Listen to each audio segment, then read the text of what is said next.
Bismillahirrahmanirrahim.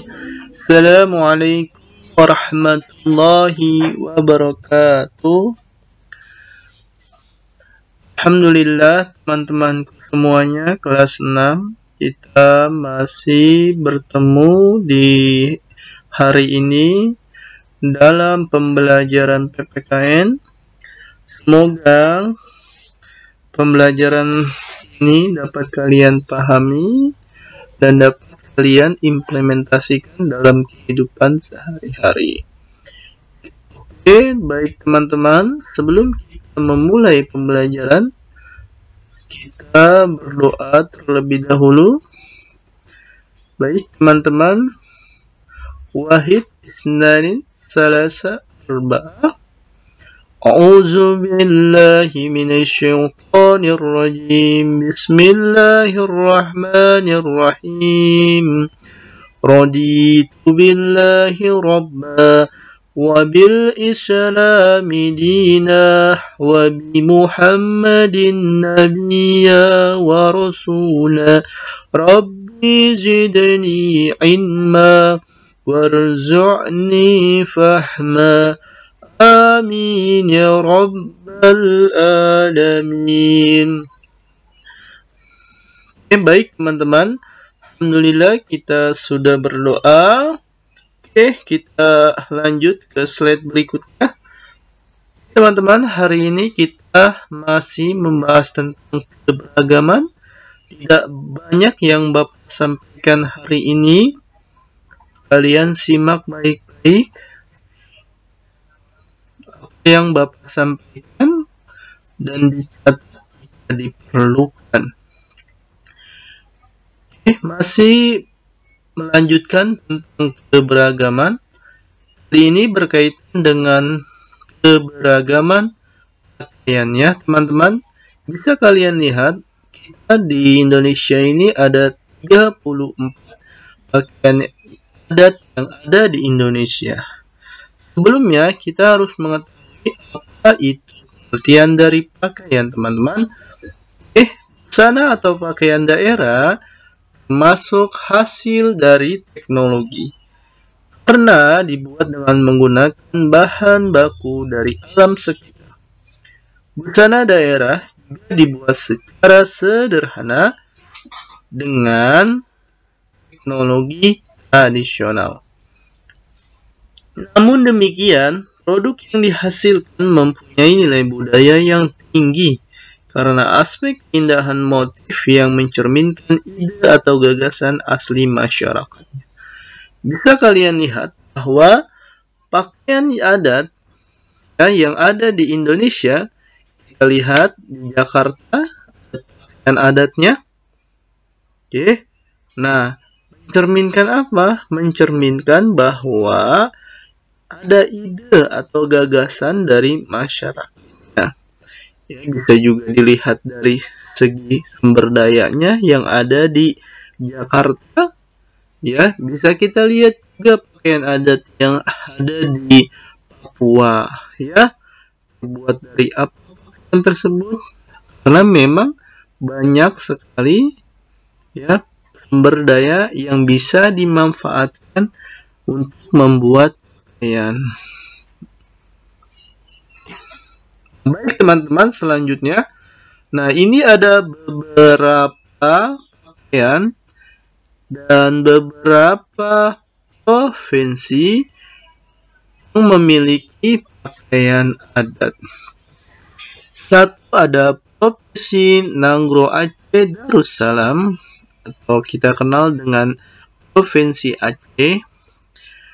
Ada rumah adatnya, yakni Rumah Adat Bade, dan pakaian adat tradisionalnya yaitu Uleo Balang. Adat tarinya juga namanya Tari Syaidati. Senjata tradisional adalah rencong. Nah, ini dari Provinsi Aceh. Yang kedua ada Provinsi Sumatera Utara. Rumah adatnya bernama Bolan, dan adat bernama Ulos. Tariannya adalah Tor, senjata tradisionalnya pisau atau surit, ya, kalau dikenal dengan celurit. Yang ketiga, dari Provinsi Sumatera Barat, rumah adat ada gadang, dan adat tradisional Bundo Kandung, tarian tari payung, senjatanya tradisionalnya adalah tari. Yang keempat ada Provinsi Riau. Riau, rumah adatnya yaitu Kalaso Jatuh Kembar, pakaian adatnya Melayu, tarian joget tambak, senjata tradisional pedang, janawi, dan badik. Yang kelima ada Provinsi Kepulauan Riau. Rumah adat belah bubung, pakaian adat tradisional Belanga, tari tandak, senjata tradisional pedang janawi. Yang keenam ada Provinsi Jambi. Jambi, rumah adat Penjang, pakaian adat tradisional Melayu Jambi, pakaian tarinya ada tari sekap bersiri, senjata tradisional keris. Nah, itu 6 provinsi yang ada di Indonesia.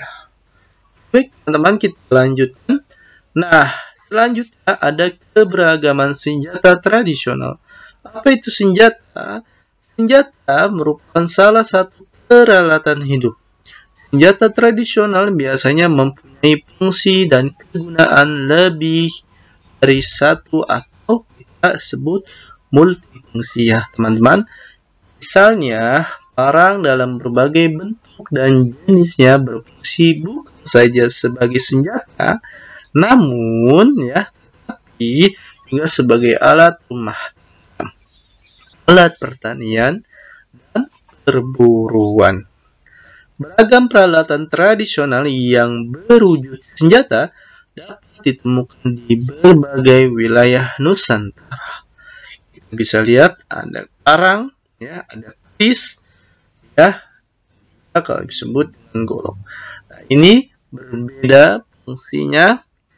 Jika zaman dahulu digunakan untuk perang, jika sekarang itu hanya digunakan sebagai pajangan bahwa kita memiliki senjata tradisional yang tidak akan pernah karena kita memiliki senjata ini untuk alat peralatan hidup dan juga memiliki multifungsi.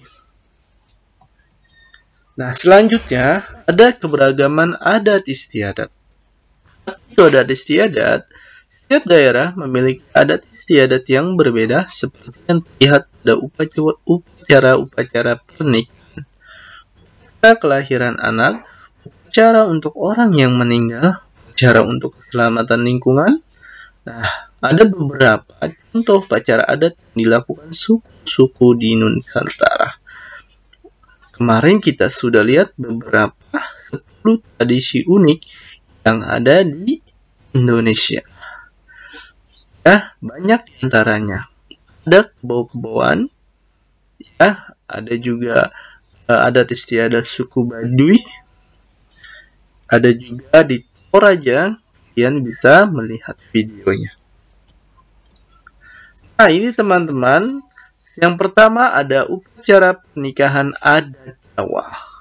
Ada lagi upacara tingkeban Sunda atau upacara tingkeban adalah upacara yang dilaksanakan untuk seorang ibu yang mengandung agar bayi yang di dalam kandungan dan ibu yang melahirkan selamat. Ketika ada upacara ngaben di Bali, ngaben adalah upacara pembakaran jenazah atau kremasi umat Hindu di Bali. 10 ada upacara gebek suro. Gebek suro merupakan upacara adat yang dapat ditemukan di Surakarta. Gebek suro disebut ada di Surakarta. Nah, ini ya teman-teman, sebagai adat istiadat yang ada di Kepulauan Indonesia. Selanjutnya ada keberagaman kesenian daerah. Yang pertama ada tarian tradisional Indonesia. Jenis tarian yang ada di Indonesia tidak terhitung jumlahnya. Setiap daerah pada umumnya memiliki lebih dari atau 2 jenis tarian. Keberagaman tari tiaran ini menambah kekayaan budaya Indonesia. Jadi teman-teman, jika setiap daerah memiliki tarian, ini menandakan bahwa kekayaan budaya bangsa Indonesia itu beragam, teman-teman. Kalian bisa lihat tarian-tarian yang ada di Indonesia dan maknanya dari tarian itu apa. Yang kedua ada lagu daerah. Seperti halnya tarian Indonesia, setiap daerah juga memiliki berbagai lagu-lagu tradisional. Contoh nama-nama lagu daerah ada Bungong Jompang Aceh, Sing Sing Suada Sumatera Utara, Ayam Den Lampe Sumatera Barat, Soleram Aceh, Jali Jali DKI Jakarta, Bubui Bulan dari mana? Jawa Barat, Gambang Sulit Jawa Tengah, dan Apuse Papua dan lain-lain. Nah, itu berbagai ciptaan lagu daerah dan mengandung arti dari lagu daerah itu, teman-teman. Selanjutnya, yang ketiga, alat musik daerah. Alat musik tradisional adalah alat-alat musik yang berkembang secara turun-temurun pada suatu daerah yang digunakan untuk mengiringi lagu-lagu daerah asal berkembang alat musik tersebut. Indonesia adalah negara yang kaya akan seni budaya. Begitu pula dengan alat musik tradisional. Jadi budaya dan alat musik ini tidak terpisahkan, teman-teman. Jadi setiap ada budaya itu pasti diiringi oleh alat musik, dan juga lagu-lagu daerah juga alat musik. Dan alat musik tradisional yang digunakan untuk mengiringi lagu-lagu daerah yang asal berkembangnya alat musik tersebut. Yang keempat ada seni pertunjukan Indonesia. Seni pertunjukan merupakan sebuah karya seni yang melibatkan kelompok ataupun individu di waktu dan tempat tertentu. Kita bisa lihat di Bali ada seni pertunjukan yang dilakukan setiap pekan pasti mereka melakukan pertunjukan, atau mungkin di Taman Mini ada pertunjukan, bisa kalian saksikan setiap hari apa ada seni pertunjukan yang dilakukan di tiap-tiap provinsi. Nah, ini contoh alat musik, ada gendang dan juga ada angklung teman-teman. Nah, apa sih manfaat dari keberagaman, teman-teman? Tadi kita bisa lihat ada keberagaman 34 pakaian ada juga keberagaman alat musik, ada keberagaman tari dan juga ada keberagaman senjata tradisional, banyak sekali. Nah, ini apa sih manfaat dari keberagaman itu semua, teman-teman? Nah, Indonesia adalah negara yang sangat kaya dan akan berbagai suku dan ras. Kita bangga menjadi bangsa Indonesia, teman-teman.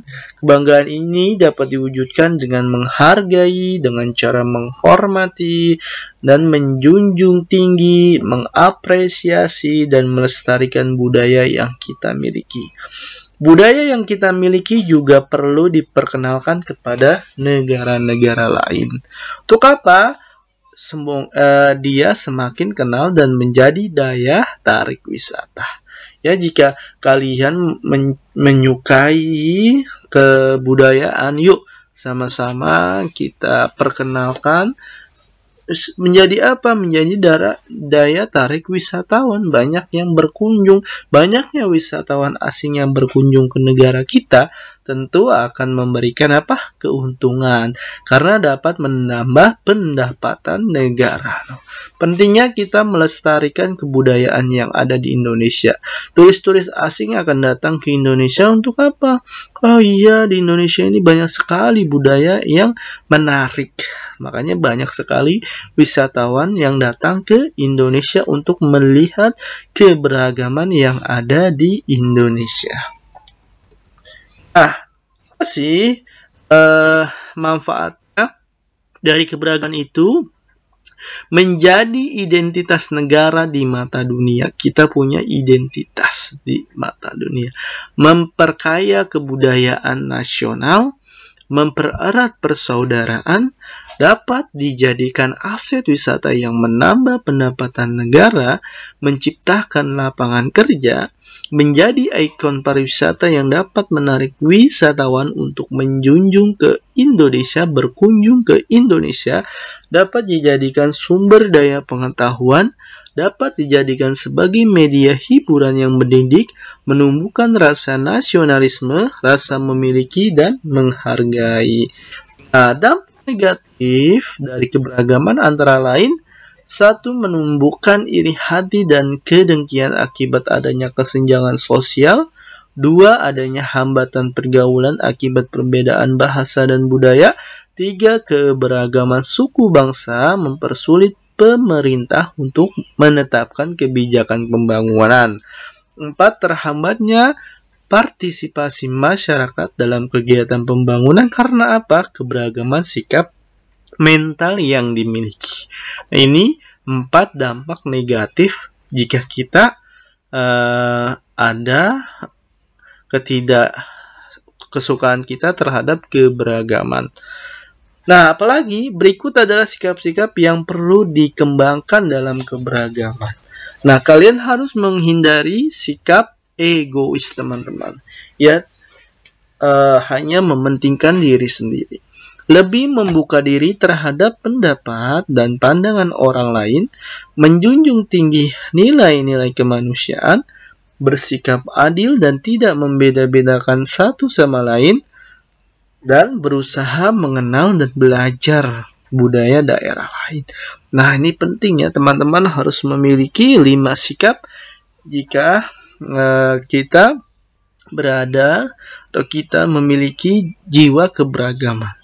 Penting sekali kalian memiliki sikap ini. Nah, teman-teman, semangat, jangan lupa berdoa dan berusaha. Insyaallah kita akan melakukan formatif minggu depan. Oke, untuk menambah pemahaman kalian, teman-teman jangan lupa dibaca kembali modulnya, diulang kembali modulnya yang telah Pak Guru berikan, dibaca kembali untuk menambah pemahaman kalian. Oke, cukup sekian Bapak akhiri. Terima kasih untuk teman-teman semua yang sudah menyimak dengan baik dan mendengarkan. Tidak ada tugas yang Pak Guru berikan, hanya menyaksikan video pembelajaran dan membaca buku modul yang telah Pak Guru berikan. Kita ucapkan hamdalah, alhamdulillahirabbil alamin. Kita akhiri, subhanakallahumma wa bihamdika asyhadu an la ilaha illa anta astaghfiruka wa atubu ilaik.